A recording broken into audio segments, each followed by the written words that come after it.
Vous avez probablement entendu parler du livre d'Enoch. Certains le qualifient de livre manquant de la Bible et soutiennent qu'il faut le lire pour avoir une compréhension complète de la Bible. Dans cette vidéo, nous allons effectuer 3 tests pour vérifier si le livre d'Enoch devrait avoir sa place dans la Bible. Et comme toujours, nous vous encourageons à ne pas vous contenter de nous croire, mais à vérifier ce que nous enseignons dans les pages de votre propre Bible. Tout d'abord, nous testerons la crédibilité de son contenu. Le livre d'Enoch a-t-il une crédibilité historique ? Le livre parle de géants dont certains mesuraient jusqu'à 3000 aune. En utilisant un moteur de recherche en ligne pour convertir 3000 aune en mètres, nous parlons de géants qui auraient mesuré 3429 mètres, bien que les définitions de ces mesures varient. Le bâtiment le plus haut du monde est le Burj Khalifa, situé à Dubaï, qui mesure 828 mètres de haut. Ces géants auraient été 4 fois plus grands.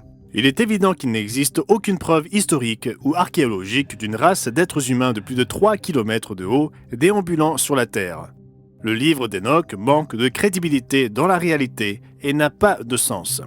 Deuxièmement, le livre d'Enoch est-il en accord avec la Bible ?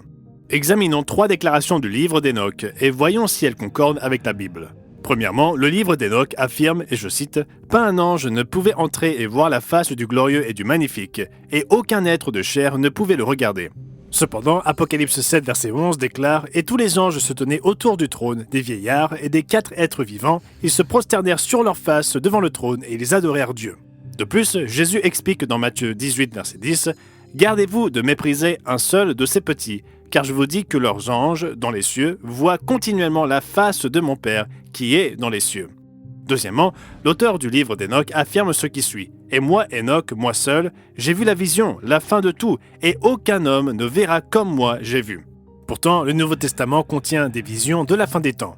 Rappelons les visions données par Dieu à l'apôtre Jean, consignées pour nous dans le livre de l'Apocalypse. Et troisièmement, le livre d'Enoch affirme que les anges se sont unis aux femmes pour qu'ils les fécondent et qu'ils en aient des enfants. Pourtant, Jésus lui-même dit, en expliquant ce que sera la vie éternelle des saints ressuscités, que les hommes ne prendront point de femmes, ni les femmes de Marie, mais ils seront comme les anges de Dieu dans le ciel. En d'autres termes, Jésus déclara sans embâche que les anges ne se marient pas. Ce ne sont là que 3 exemples dans lesquels le livre d'Enoch est en contradiction avec les Écritures. Ce qui nous amène à notre 3e test. Qui a écrit le livre d'Enoch ? Ne soyez pas leurrés par le nom du livre. Tout au long de l'histoire, de nombreux imposteurs ont écrit des lettres au nom d'hommes et de femmes de la Bible. L'apôtre Paul met en garde contre de tels individus dans 2 Thessaloniciens 2, verset 2. Ces faux ouvrages sont appelés pseudépigraphes. Le terme pseudépigraphe vient du grec signifiant « qui porte faussement le titre de ». Les 2 principales caractéristiques des textes pseudépigraphiques sont numéro 1, qu'ils furent rédigés pendant une période de plus ou moins 200 ans après la naissance de Jésus-Christ. Et numéro 2, qu'ils portent faussement le titre en prétendant avoir été rédigés par un personnage biblique, probablement dans le but d'asseoir leur crédibilité, alors qu'ils ne furent pas du tout écrits par ces personnages bibliques, dans ce cas Enoch, mais plutôt par des imposteurs. Certains affirment que Jude, au verset 14 et 15, cite le livre d'Enoch, et que cela démontre donc que ce livre devrait faire partie de la Bible. Jude, versets 14 et 15. C'est aussi pour eux qu'Enoch, le 7e depuis Adam, a prophétisé en ces termes. « Voici, le Seigneur est venu avec ses saintes myriades pour exercer un jugement contre tous et pour faire rendre compte à tous les impies parmi eux de tous les actes d'impiété qu'ils ont commis et de toutes les paroles injurieuses qu'ont proférées contre lui des pécheurs impies. » Ce passage est très similaire à un passage contenu dans le livre d'Enoch. Cependant, on remarquera que Jude ne mentionna pas un livre d'Enoch. Jude n'a pas déclaré « le livre d'Enoch dit ». Au lieu de cela, il cita une prophétie d'Enoch qui, bien qu'elle ne soit pas consignée ailleurs dans la Bible, faisait partie des connaissances et des traditions orales transmises à l'époque. Rien ne prouve que Jude citait le livre d'Enoch, et le livre d'Enoch lui-même aurait très bien pu citer autre chose ressemblant à ce passage. Donc, comment reconnaître un imposteur ?